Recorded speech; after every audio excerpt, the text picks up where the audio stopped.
그 하자율은 어때요? 잘 지은 목구조면 목구조는 하자가 있을 수가 없어. 있으면 그거는 문제가 심각해지는. 그래서 아까 경사지구 해버렸잖아요. 목조는 열에 약하다, 물에 약하다.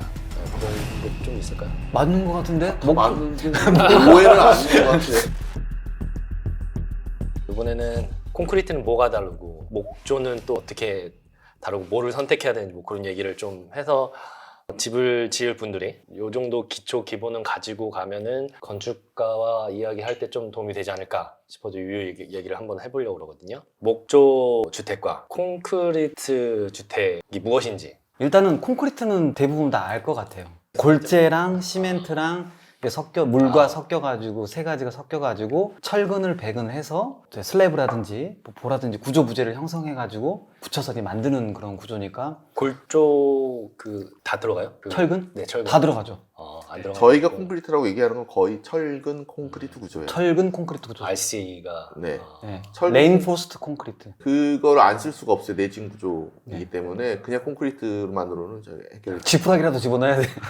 그러니까 콘크리트는 압축재이기 때문에 인장력을 받는, 그러니까 수평으로 뻗는 구조 같은 것들은 다 이제 하중을 실어지면은 장기적으로 크랙이 가가지고 부러져 버리죠. 그 신축률인가 그게 비슷해요. 되게 조합이 좋아. 궁합이 너무 좋아요, 두 개는. 그래가지고 구조를 쓰는 거고, 목구조 같은 경우에는 주로 이제 경골 목구조라고 해서 경량 목구조라고도 하고, 그게 이제 2바이라고 하는 2바이4 뭐 이런 건데, 이거는 인치 단위에, 예. 근데 그 2라는 게 2인치거든요. 근데 이게 공칭이에요. 그러니까 2인치면 원래 2.54cm니까 뭐 그 50cm 정도 되는 요 정도 두께인데, 실제로는 이제 재단해가지고 수축하면 38mm가 나와요.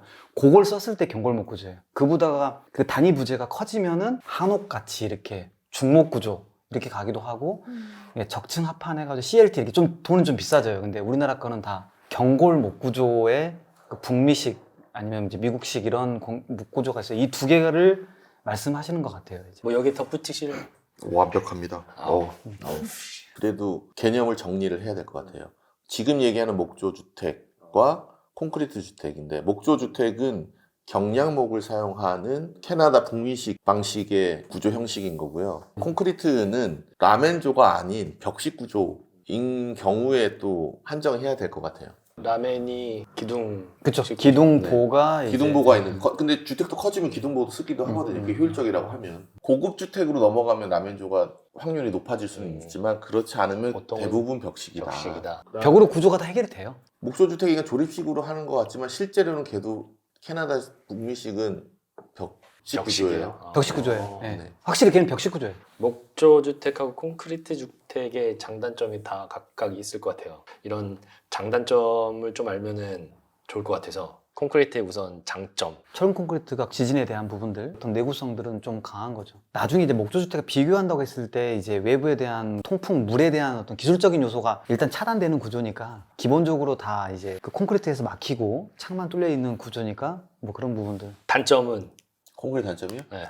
다루기가 어렵다. 우리나라가 많이 써서 오히려 우리나라에서는 그 말이 통용이 안 되는데, 철근공도 따로 있어야 되죠. 거푸집 따로 한 사람이 할 수도 있지만 거푸집에 대해서도 이해도가 있어야 되죠.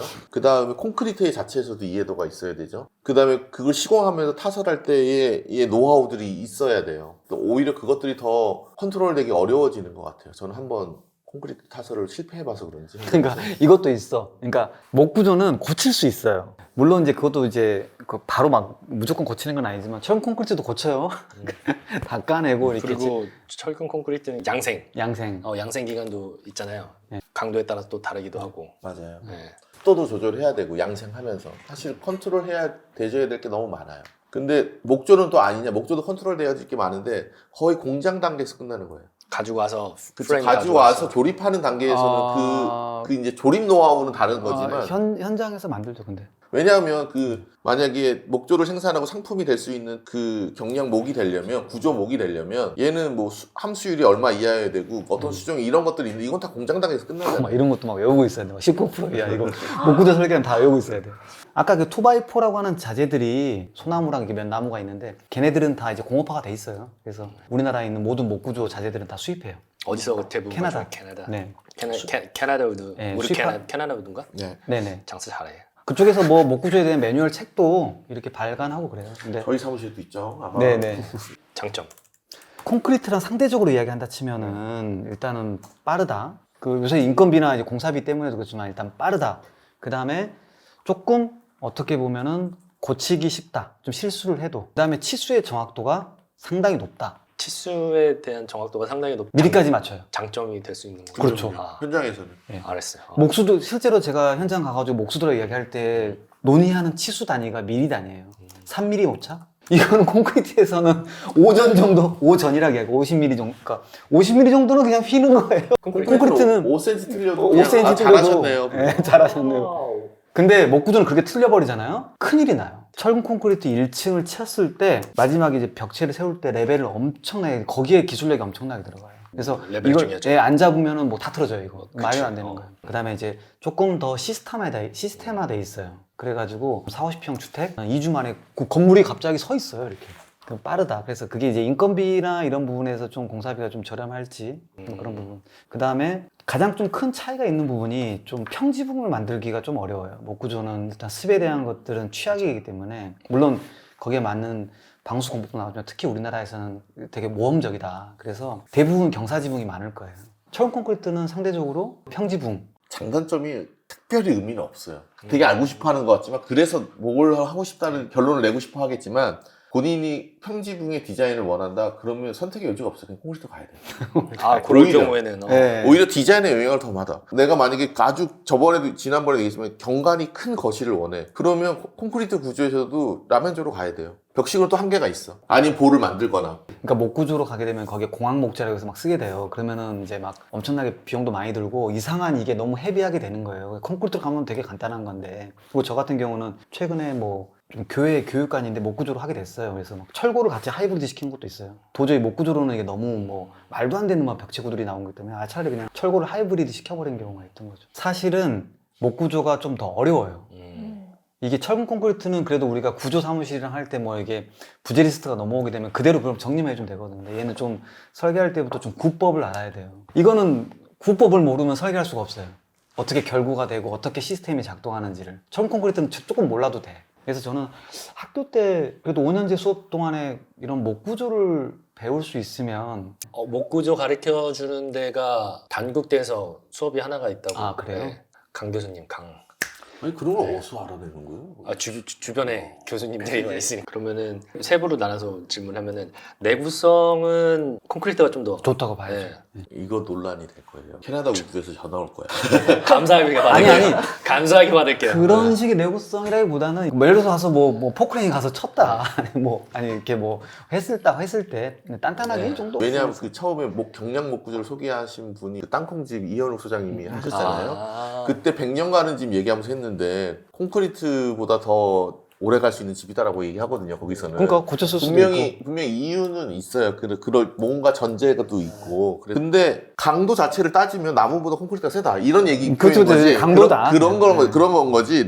이 전체적인 내구 연한 뭐 이렇게로 확장하면 그리고 일반적으로 어떤 이렇게 화재가 났을 때, 그러니까 목재도 차 들어간단 말이에요. 그러니까 근데 막 목재가 다 없어져 버리는 게 아니에요. 수시지만 남아 있잖아요. 그러니까 화재가 나면은 콘크리트든 목재든 한번 화재가 난 건물은 다시 사용할 수 없는 걸로 알고 있어요. 그렇죠. 열화돼 버리니까 이제 네. 콘크리트도 다 이제 손상을 입을 네. 것인데. 콘크리트도 외피만 그을린 거면 오케이인데 그렇죠. 이제 그렇게는 안 돼. 그렇게 되기 힘드니까. 일단 상식선에서 좀 단단한 정도는 콘크리트가 좀 내구성이 좀 더 있다고 봐야 되는 거고, 목조는 좀 더 유연하다. 그래서 지진에 대한 것들은 상대적으로 더 좋아요. 일단 열 전도는 당연히 콘크리트가 좀 더 낫죠. 목조가 좋아요. 목조가 이제 한 7배 정도인가? 더 열 전도가 안 돼요. 어차피 목재는 좀 따뜻하잖아요. 근데 이제 중단열 같은 구조인 거죠. 물론 이제 목조 스터드 부분은 단열재가 안 되니까는 열교가 좀 생겨서 밖에 단열재 한 번 더 대주는 게 좋은 건 있지만, 그래서 기본적으로 보면 목조주택이 겨울철에 가보잖아요. 그럼 되게 따뜻해요. 비용 면에서는 어느 쪽이? 이제는 더 찐 게 찐이다. 아, 그래요. 왜냐하면 예전에는 인건비가 비싼 구조인 목구조에서 공기가 짧으니까 세이브되는 게 많았는데, 근데 이제는 차이 없다고 하는 것 같아요. 업자들. 근데 그거는 좀 정확하게 말씀드리면 어차피 마감은 똑같이 봤으면 똑같은 거잖아요. 똑같은 집이라고 치자고요. 똑같은 형태의 똑같은 집이야.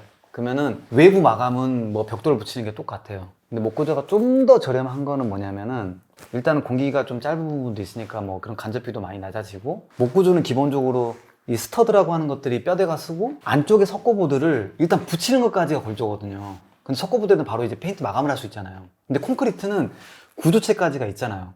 구조체가 있고 여기는 상을 잡아서 석고보드를 또 쳐야 돼요. 근데 목구조는 상을 칠 필요가 없어요. 요 정도의 비용인데 골조 단계에서 그러니까 한 많으면은 5% 10%? 마감은 똑같잖아. 창도 똑같다고 보면은 차이가 없는 거잖아. 똑같은 창이나 이 창이나 이 창이나. 그러니까 골조에서 약간 세이브 되는 게 약간 전체 건축비의 5% 사이에서 10% 사이는 싸다고 봐야 돼요. 쌀 요인은 있는 것 같은데 이제는 비슷하다 그런다.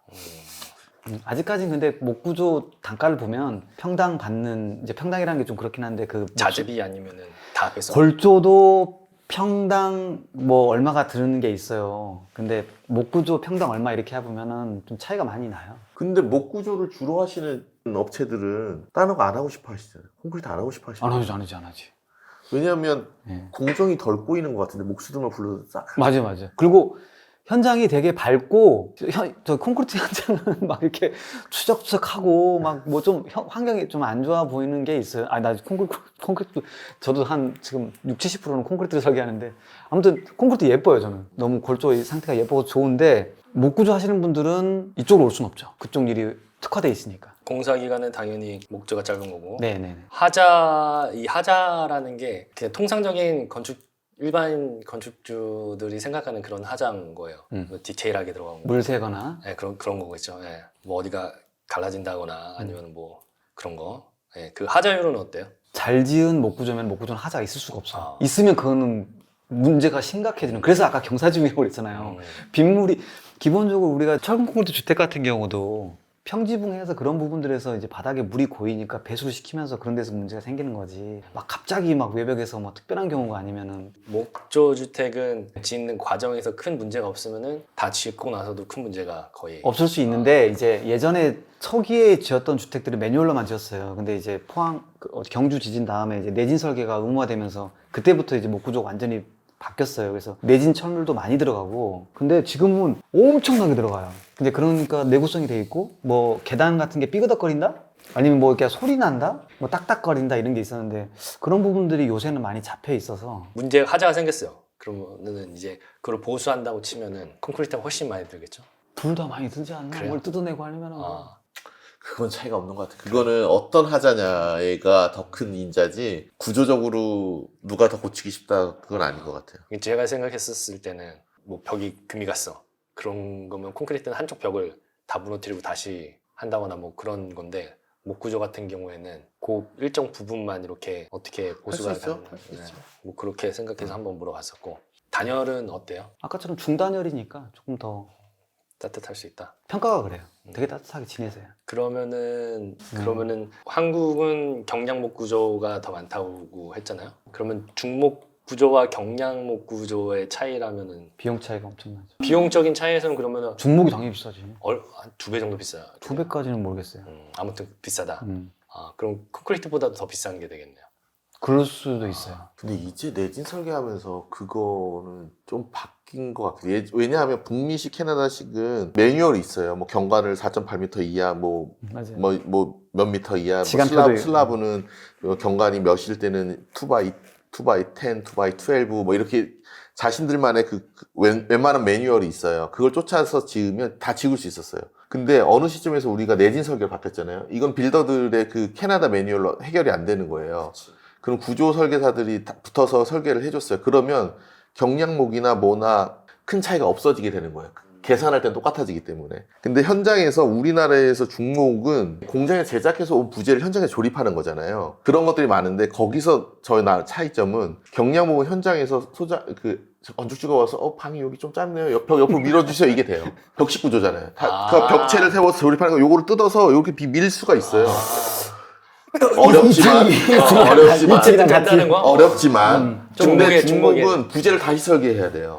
그럼 어쩌면 구조부터 다시 해야 돼. 그래서 중목 구조로 갈 때는 오더를 내리면 이제 수정은 없습니다라고 깔고 가거든요. 현장 수정이 없어요. 그리고 현장에서 그거를 설치하기 위해서 현장에서 작업하는 게 센치 단위가 아니라 미리 단위로 맞춰줘야 돼요. 그러니까 힘든 거죠. 오히려 중목이 그런 부분에서 힘들어서 채택이 안 되는 거지 뭐 구조적인 성격 때문에 근데 이제 장단점 때문에 그런 게 아닌 것 같아요. 건축가들이 글로 가는 이유가 뭐겠어요? 이게 어려운데 너무 아름답고 재미있는 거예요. 아. 그러니까 일본의 거기 그 신건축에서 나오는 주택 특집 이런 데서 거기를 한번 쭉 넓게 보면 집들 다 소개된단 말이에요. 와, 막 2층에 막 이런 장선 구조들 있잖아요. 그런 눈 거는 돌아가요. 중목이 훨씬 네. 한옥이 중목, 한옥이 중목입니다. 네. 해외는 경골. 경고요.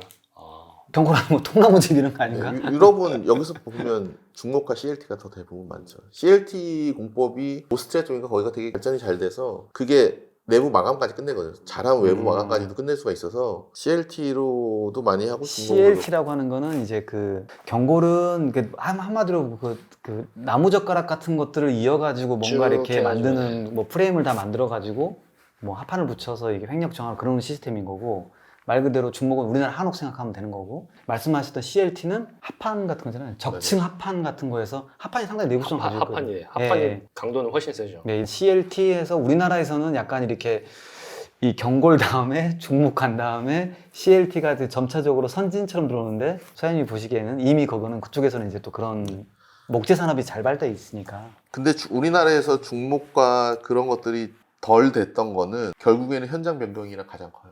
솔직히. 아, 현장에서 빠르게 이렇게 근데 이제 오더 나가면 수정 못합니다 이러면 딱 멈칫하는 거죠. 그래서 현장에서 화장실이 좀 작으면 부엌이 좀 다르면 바꿔줘야 되는데 그렇게 되다 보니 그리고 단편적으로 이제 장단점은 조금씩 금액도 뭐 이게 갑자기 이게 더 싸다 하는 것들은 아까 말씀하셨던 것처럼 이제 막 인건비들이 얘도 올라있고 얘도 올라있고 그러니까. 근데 하지만 목구조가 좀 구조적인 측면에서는 아마 지금까지는 그래도 경쟁력이 조금 있을 거예요. 근데 그거를 구조기술사한테 물어봤더니 이게 수종이 다 다른 나무, 그래서 강도가 다 다른 나무들을 어떻게 일반화해서 구조 계산을 하며, 그 다음에 우리나라는 빌더가 먼저 들어왔어요. 구조 계산하는 사람이 그걸 경량목을 들고 온 게 아니라 제가 그럼 알기로 맞아요. 빌더들이 들고 왔기 때문에 빌더들은 관행적으로 하던 대로 가는 거예요. 옛날에는 가세가 없었는데 갑자기 가세를 넣으라 그러는 거야. 안 무너졌어요. 여태까지 20년 동안 공사했는데 안 무너졌어요. 안 넣어주세요. 실제로. 그래서 저는 현장에서 감리를 포기한 적이 있어요. 넌 도면들 안 하면 감사해줄 수가 없다. 그럴 때 그분들은 난 여태까지 이렇게 해왔는데 지은 적 없고 그렇게 해서는 나는 견적을 못 맞춘다. 그래서 제가 한번 빠진 적이 있어요. 습도는 경량이든 중목이든 그 습도에 강한 거는 크게 차이 없어요? 습도는 목구조에서는 일단은 되게 통풍이 안 되면 안 되는 거예요. 그러니까 예를 들어서 만약에 목구조 하고 있잖아요. 비 오잖아요. 비 오면 어떻게 할 거야? 프레임 세우고 있는데. 그래서 비 맞춰요 그냥. 아 그래요? 안 덮어요. 덮으면 곰팡이스러워 오히려. 그래서 오히려 틀어져라, 그냥 목재 다 돌아버려라. 막 숨 먹고 했을 때 그게 더 좋다고 하는 사람이 있나 봐. 마지막에 틀어지는 것보다. 그래서 근데 이제 주목 같은 경우는 노출되잖아요 이렇게. 네. 노출되니까 막 집에 막 증기가 있지 않으면 이게 통풍이 되면 목재가 숨을 쉰다고 하면 본다고 보면 되나? 알겠습니다.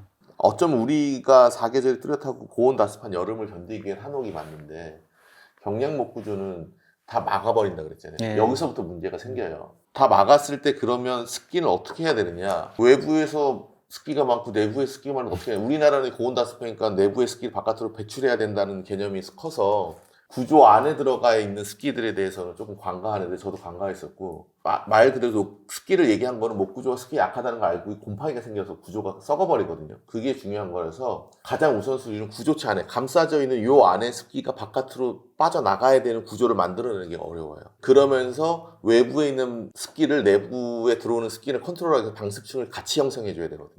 방습층을 형성하면서 습기를 밖으로 내보낸다. 이게 너무 아이러니하잖아요. 그러니까 마법의 종이라고 이제 타이백이라고 하얀색 목조주택 보면은 마법의 종이. 하얀색이 그러니까 습은 통하고 방수지 그래서 고어텍스를 입어요. 그런 거지. 그러니까 되게 기술적으로 고어텍스. 보면 철근 콘크리트 구조는 되게 로우텍이에요. 여태까지 왔다고 그냥 때려 부셔서 양생을 잘하면 돼. 근데 은근히 목조 구조는 어떤 마감재, 어떤 내부 자재를 쓰냐에 따라서 이 방습층의 형성, 이 기미를 형성하는 층이 내부에 있는 게 낫냐, 외부에 있는 게 낫냐, 여러 가지 사실 복잡한 게 많아요. 그것들을 제대로 건축물을 연구한 사람이 우리나라에 많지 않아요. 저희가 그래서 정광호 대표와 제가 소환하는데, 현장의 목조 구조를 못 믿는다라고 말한 부분이 그 부분이에요. 그 부분이 잘 해결이 안 될 것 같으면 차라리 불합리한 게 많은 콘크리트를 하는 게 마음 편하다. 그 구조도 예전에 말씀하셨던 것처럼 이제 옛날에는 그냥 몇몇 뭐 대학계 그 교수님들이 구조 계산 한다 만다 하고 설계사무소도 뭐 이름을 말하긴 그렇지만 한 군데 정도 유일했단 말이에요. 근데 지금도 그때 갑자기 그 경주 지진 이후에 갑자기 단독주택은 무조건 내진 설계 대상이에요 지금. 근데 국내 구조 설계 사무소가 5개밖에 없었어요. 내진 설계 할 수 있는 내진 목구조 내진 목구조 설계 내진 할수 있는. 하는 게 당장 그 부재 치수에 대한 이해라든지 이걸 알아야지 계산할 수 있으니까. 물론 구조 기술사는 다 총괄하지만 특정하게 들어가면 바로 해석할 수는 없거든요. 그래서 좀 그런 부분에 있어서는 지금에 짓는 것들은 기술적인 보완이 많이 이루어졌고, 이게 철근 콘크리트 이런 데는 이렇게 뭐 외국 노동자도 요새 막 있고 그래가지고 이게 엉망인 데가 많아요. 근데 맞아요. 목구조 하는 데는 목수 빌더들이 굉장히 똑똑해요. 막 인치자 쓰고 막 또 멋있고 이렇게 막 망치 들고 막 장비 맞아. 차고 줄자 재고 계산 다 해야 되니까 프라이드가 있죠. 자존심 프라이드 있는 있어요. 만큼 자기네들을 그래야 되는데. 네. 자기들 이렇게 뭐 빌더라고 또 하기도 하고. 그러니까 그럼 건축주가 집을 지을 때 어떤 구조를 선택하는 게 좋은가요라고 질문을 또 궁금해할 수 있을 것 같거든요. 구조를 선택하는 방법 뭐 그런 게 있나요? 아니면은 저는 지붕 형상을 가장 많이 봐요. 지붕을 우리나라 사람이 단독주택 했는데 경사지붕을 꼭 원하시는 분들도 계세요. 근데 경사지붕을 구현하기에는 콘크리트보다는 목구조가 훨씬 낫거든요. 그래서 예전에 한 번은 콘크리트 벽을 다 세우고 지붕은 경사로 돼 좋은 있어요. 방법이에요. 네, 그거 저는 좋은 근데 방법이라고 봐요. 콘크리트 기초는 수평을 어떻게든 수평 몰탈로 해서 잘 맞출 수가 있는데 이 올라가는 벽체까지 센치 단위로 맞춘다는 게 너무 힘들어해서 그러면 다시 치수를 다시 만든 다음에 오더를 보내서 기다리는 이 2달을 기다리는 것보다 하이브리드는 장점이 분명히 있긴 한데 하이브리드보다는 될 수 있으면 하나로 구조를 맞아요. 맞추고 싶어 해서 단독주택 정도의 어떤 그 공사비 왔는데 또 철근 콘크리트가 들어왔는데 뭐 경사지붕 어렵죠. 거푸집을 다 경사 타설해야 되는데 그래서 비싸요 원래.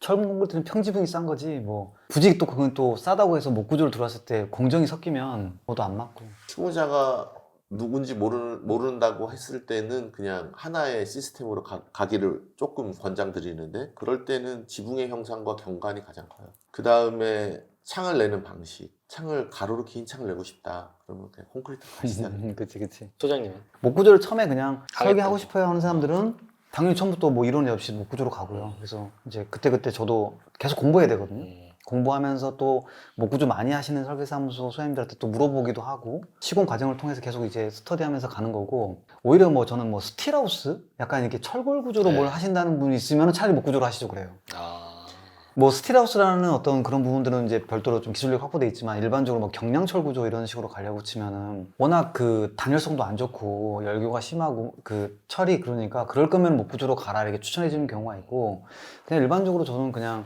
와셔서 설계하신다 그러면은 뭐 또 비용 때문에 약간 그래도 목구조가 좀 저렴하시니까 이쪽으로 가는 방법도 있어요. 단독주택은 목구조가 단열도 좋고 기본적으로는 되게 괜찮으세요. 뭐 이런 경우가 있고 2층 정도라면 그 외에는 그냥 대부분 그냥 철근 콘크리트로 그냥 자연스럽게 설계를 하죠. 아무 말 안 한다. 철근 콘크리트가 디폴트 같아요. 네? 아무 말 안 한다. 그러면 저도- 철근 콘크리트가 저도 디폴트. 기본 메뉴는 기본 메뉴판은 그러면은 힘들어. 목조로 짓고 싶은데 지붕이 없는 목조를 짓고 싶다 그러면 그럴 때는 하이브리드로 가야 되는 거예요. 벽체를 나무로 하고 지붕 슬라브를 콘크리트로 콘크리트 하는 거는 잘 안 하는 하이브리드예요. 그러니까 목구조에서 지붕에다 물을 담근다라는 건 굉장히 위험한 구조고 그러면은- 하중도 그렇고. 난 죽어도 목구조로 해야 되겠는데 네. 평지붕을 하고 싶어. 네. 그러면은 없었어요 그런 경우? 그런 경우 사실 신길 수가 있는데. 아 그래요? 그럴 경우는 잘 없는 게 우리나라는 다락을 또 많이 선호하기 때문에 자연스럽게 다락 그냥 때문에. 이어져요. 어거지로 할 수 있죠. 골조는 경사로 잡아. 물은 잘 빼지게 나와. 아, 근데 발을 디디는 곳은 평지로 만들어줄 수는 있지. 음. 차라리 그게 차라리 경사를 약간 줘가지고. 그렇죠. 차선책인 거죠. 아니 근데 지금 바닥을 위해 지금 옥상을 쓴다는 거잖아 지금. 뭐 그런 테라스처럼. 거죠. 그럼 경사가 있으면 안 되잖아. 뭔가를 테라스처럼 만들고 싶다. 그래서 철근부터 가야 돼 그거는. 그럼 지붕을 하나 더 만들어요. 비가 덜 들어치게. 그렇게 되면 층수가 잡히는 거잖아요. 네. 그 만약에 저기 철근 콘크리트는 어딘가에 물이 샜잖아요. 그러면 방에 그냥 물이 어딘가 새는 거예요. 심각하진 않다고요. 구조체가 막 심각해지진 않고 네. 물론 장기화되면 그렇지만 목구조는 비가 어딘가에서 물이 샜다 내부 썩어버린다니까요. 그러니까는 이거는 나는 용기기 못하겠어. 근데 부분적으로 약간 뭐 조그마한 테라스 있잖아요. 밖으로 내다는 거 그런 정도지. 오 제가 봤을 때 뭐 한 뭐 30 목구조도 뭐 10년 쓰고 버릴 것도 아니고 진짜 아까 100년 이렇게 쓰는 건데 평지붕 해놓고 쉽지는 않을 것 같은데. 뭐 발코니나 테라스 만들고 싶다. 그러면 구조를 분리해서 매다는 수는 있지. 걔는 썩어져 나가도 제가 본체는 무사하게. 김동희 소장님 거 다른 거 그 한 게 있는데 평지붕 부분이 있었어요. 거기 콘크리트를 하셨더라고요. 아, 그러니까 아예 그 건물이 이렇게 좀 이렇게 펼쳐져 있을 수 있잖아요. 그래서 본체 있는 데는 지붕으로 하시고 본체랑 경사지붕에서 나가는 2층 테라스가 있는 부분은 거기는 콘크리트로 1층에서 올렸더라고요. 그렇게 뭐. 그럼 목조로 지을 때 꼭 확인해야 될 부분이나 뭐 건축주가 저 목조를 짓고 싶어요. 그러면 요런 거는 좀 유의하셔야 됩니다. 아니면 이런 건 좀 신경 쓰셔야 됩니다. 뭐 그렇게 이야기해 주는 그런 게 있나요? 나는 아는 시공사 있느냐. 안내 시공사니까 잘하는 아는 시공사 목조는 있느냐. 중요하니까 그 목조는 시공이 손을 좀 많이 떼서. 그거는 디테일하니까. 근데 거의 그러니까 설계사무소에서 그거는 추천해 주는 경우가 엄청 많아요. 콘크리트 지을 때는 뭐 딱히 뭐 얘기하는 거는 없는 거고. 그렇죠. 뭐 있나? 콘크리트 오히려 우리나라에서 일반적에서 그런 것 같아요. 사실 북미에서 한다 그러면 이 반대 상황이 벌어졌을 것 같아요. 지금 현재 우리나라 건설 시장이 콘크리트 위주로 시스템화되어 있기 때문에 뭐 경량목 하시는 분이 절대 그렇지 않다고 그랬지만 실제로 우리가 단독치레만 있는 게 아니라 건설 시장이 전체 건설 시장에서 보면 목조 시장이 그렇게 크지 않기 때문에 목조와 콘크리트 이게 목조 쪽이 좀 더 많을 것 같은데 한국 쪽에서는 잘못된 상식이나 뭐 그런 거 바로 잡을 게 있을까? 예를 들어서 목조는 열에 약하다 아니면 물에 약하다 뭐. 그런 거 좀 있을까요? 맞는 것 같은데? 다 맞는데 오해는 아닌 것 같아요. 그래서 목조주택은 지면에서 띄워서 설계해. 근데 열에 약하다는 저는 되게 이거 다 화재나서 화재? 화재 나면 어떻게 라는 게 되게 많잖아요. 근데 그거는 저는 잘못된 거라고 생각을 하고 있어요. 그러니까 목조주택을 지을 때 적어는 있겠다, 당부사항에서. 외부에 이제 스타코 같은 마감재가 단열을 잡긴 좋은데 벽돌로 마감하거나 그런 게 좋을 것 같아요. 내부는 어차피 기본적으로 석고보드가 들어가거든요. 그럼 화재 나갔을 땐 충분히 피난할 수 있는 구조니까. 그거 같아. 불 나면 아까 말씀하신 대로 살아남을 건물은 없다. 그쵸? 정말 정밀하게 검토해서 재사용할 건지 말지를 고민해야 되는 거고 결국 그렇다면 남는 건 피난할 수 있느냐 없느냐거든요. 근데 우리는 그런 관점이 아니라 불 다 없어지는 거에 되게 초점이 맞춰 있는 것 같아요. 그래서 열에 약하다 그러는 거예요. 근데 사실은 건축물은 내진 구조도 그렇고 우리가 모두 무사히 탈출할 수 있느냐 그 시간을 벌 수 있느냐가 초점이거든요. 그래서 가끔 물어봐요. 이렇게 지으면 안 무너져요? 맞아. 누가 기준이 갖고 더 때리면 무너져요. 안 무너지는 건 없어요. 그걸 엔지니어한테 안 무너져요? 절대 안 무너지는 걸 지어주세요. 그건 있을 수가 없는 거거든요. 물리적으로. 그런데 우리가 재난 상황에서 우리가 피난할 수 있는 시간을 벌 수 있는 구조물이냐 아니냐. 이렇게 관점이 바뀌어져야 돼요. 그런 것도 있잖아요. 태풍 오면은 그 목조는 다 날아가는 거 아니에요? 뭐 아기돼지 삼형제 말하는 거예요? 지금 무슨 소리를 하는 거야 지금? 그래서 이제 그 철물 중에서 헤리케인 이름 자체도 헤리케인 타이 같은 게 다 붙고요. 그 다음에 이제 아까 이제 매트 구조 위에다가 올린다고 그랬잖아요. 거기에는 그 구조 계산이 돼 있는 앵커 볼트, 그 다음에 횡력을 잡아줄 수 있는 여러 가지 것들이 다 계산이 돼서 되기 때문에 아기돼지 삼형제처럼 갑자기 날아가지 않는다. 예. 뭐 기타 뭐 추가적으로 더 붙이시거나 하고 싶은 얘기 뭐 있으시면 목조주택이 꼭 안 되는 건 아니다. 뉘앙스가 나는 항상 목조주택을 반대하는데 그래도 목조주택이 충분히 검토된 기술로 지어지고 있고 잘 사용되고 있다. 알겠습니다. 네. 부연하고 싶은 게 네. 있어요. 설계자가 목구조, 콘크리트 구조를 하나를 픽스해서 꼭 그것만 하지는 않아요. 상담을 하다 보면 목구조가 괜찮아 보이면 목구조로 제안할 거예요. 근데 가끔 오시는 분들이 그 제안을 설계자가 편하자고 제안하는 건 줄 아세요. 그건 아니지. 그래서 컨설팅이 안 될 때가 많아요. 막힐 때가 있어. 그런 건 아니다. 목구조가 더 어려워. 목구조나 듣다가 이제 중간 단계에서 구조 방식을 바꾸자는 거는 분명히 이유가 있으니 조금 들어보고 면밀하게 검토를 해보는 것 같다. 그럼에도 불구하고 고수한다 그러면 그 내용을 조금 바꿔야 된다. 뭐 경과를 줄인다든지 창을 내는 방식을 좀 바꾼다든지. 알겠습니다. 네. 이건 이 정도로 정리하고 네. 나중에 또 심층은 나중에 봐서 또 하는 걸로. 안 하는 걸로. 네, 안 하는 걸로. 네. 알겠습니다.